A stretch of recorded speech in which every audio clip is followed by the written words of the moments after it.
MBTA who almost lost his life. And for neighborhoods that lived in fear for an entire day, we are eternally grateful for the outcome here tonight. We have a suspect in custody.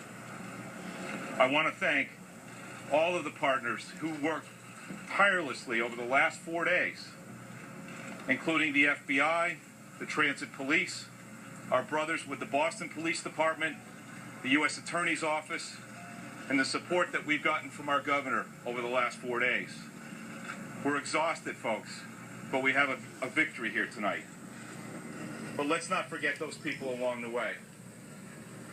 Thanks very much. Governor? Thank you, Colonel. Well, on behalf of Crystal and Martin and Lindsay, on behalf of the MIT officer who was lost last night and the transit police officer who was injured, on behalf of the hundreds of people who were hurt by the explosions at the marathon, I want to say how grateful I am to the Colonel, to the Special Agent in charge, Rick Delorier, to all of the law enforcement who worked so well and so hard together to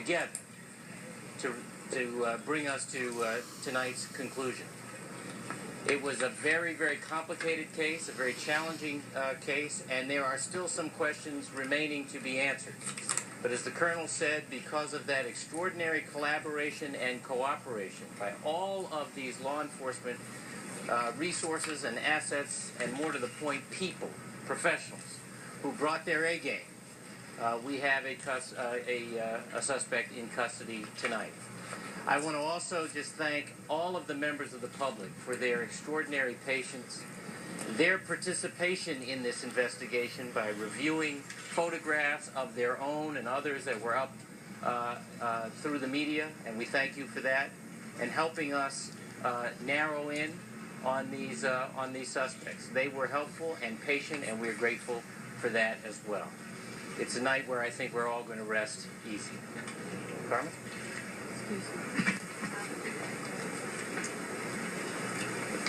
Good evening. This is the U.S. Attorney. United States Attorney Carmen Ortiz, and I have to say that both the governor and the colonel have put it tremendously well. Tonight, we feel a tremendous sense of gratitude and relief. The ordeal that this community, especially this neighborhood, has endured over the last 24 hours. Tonight, we can sleep a bit easier. And all of the unpredictable, horrific, and yet heroic acts that have occurred over the last several days, starting with the terrible bombing attacks that occurred on Monday, here we are, and not forgetting the victims of the crimes that have occurred over the last several days. The bombings, as the governor said, Martin, Lindsay, Crystal, 2 officers have been hurt, 1 who lost his life, Sean Collier, and Richard Donahue, who is fighting for his life. Our thoughts and our prayers are with their families.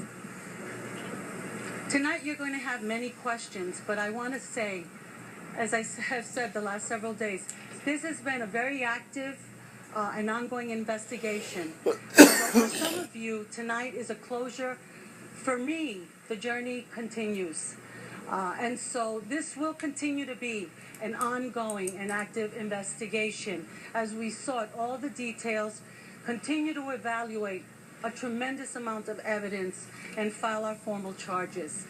But I will say this, I have never been prouder to stand with a tremendous group of law enforcement here, from the colonel to the commissioner to my federal colleague, Rick Delorier with the FBI, all of the federal agencies, the state and local departments that have worked so hard since the attacks on Monday, so committed and putting their lives on the line as we fought the last 24 hours to try to get a suspect into custody.